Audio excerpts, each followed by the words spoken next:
নিকট আত্মীয়দেরকে তাদের অধিকার তাদের প্রাপ্য তোমরা বুঝিয়ে দাও। দেখেন, একটা শান্তির সমাজ, একটা সমৃদ্ধ সমাজ, একটা মানবিক সমাজ গঠনের জন্য আল্লাহ তাআলা মাত্র তিনটা বাণী তিনি জারি করেছেন। এক নাম্বার সুশাসন ন্যায় বিচার, দুই নাম্বার ইহসান, তিন নাম্বার নিকট আত্মীয় যারা কাছে তোমরা রিলেশনশিপ আছে তাদেরকে দাও দিলে বাড়ি থেকে অনেকে দিতে চায় না, বিপদ করে দিলে বাড়ি থেকে ওমিয়া মদিনার মধ্যে সবচাইতে গরিব সাহাবী ছিল বেলাল রাদিয়াল্লাহু তাআলা আনহু। ওনার এন্টায়ার অ্যাসেট সম্পদের পরিমাণ কত জানেন? একটা লুঙ্গি। বেলাল রাদিয়াল্লাহু তাআলা আনহু ওনার টোটাল ওয়েলথের এস্টিমেশন হচ্ছে মাত্র একটা লুঙ্গি। একটা লুঙ্গি টোটাল ওয়েলথ এস্টিমেশন, টোটাল সম্পদের পরিমাণ বেলাল রাদিয়াল্লাহু তাআলা আনহু কি ছিল? কথা বলতে নাই বলে কি ছিল? ওই বেলাল রাদিয়াল্লাহু তাআলা আনহুকে বিশ্বাস করে বলেছেন, আনন্দিত ইয়া বেলাল ওয়া দুনিয়া ওয়া লা তাখশা মিন দিলহা আল্লাহ আরশের বিপরীত কোনো ঘাটতি নাই, তুমি দিলে আল্লাহ তোমাকে পাঠিয়ে দিবে।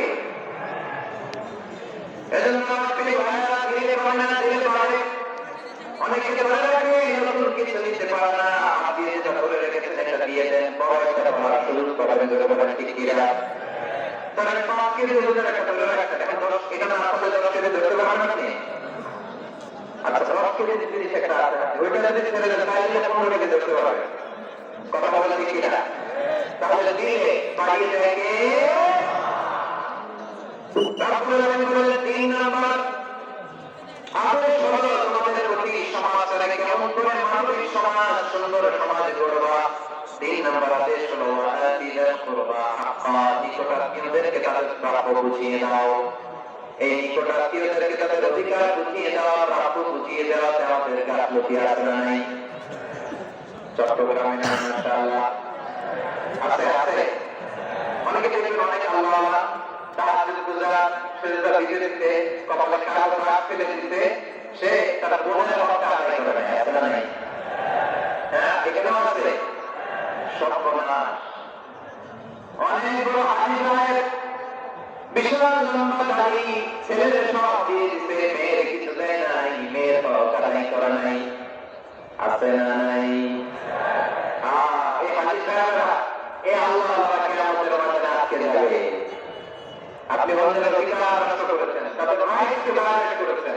এজন্য আল্লাহ তাআলা বলেন কারো অধিকার যদি কেউ নষ্ট করে ওই সমাজটা মানবিক সমাজ শৃঙ্খলা হতে পারে না। এজন্য 3 নম্বর আল্লাহ বলেন ইসলাম ইল কুরবান নিকট আত্মীয়দেরকে দাও।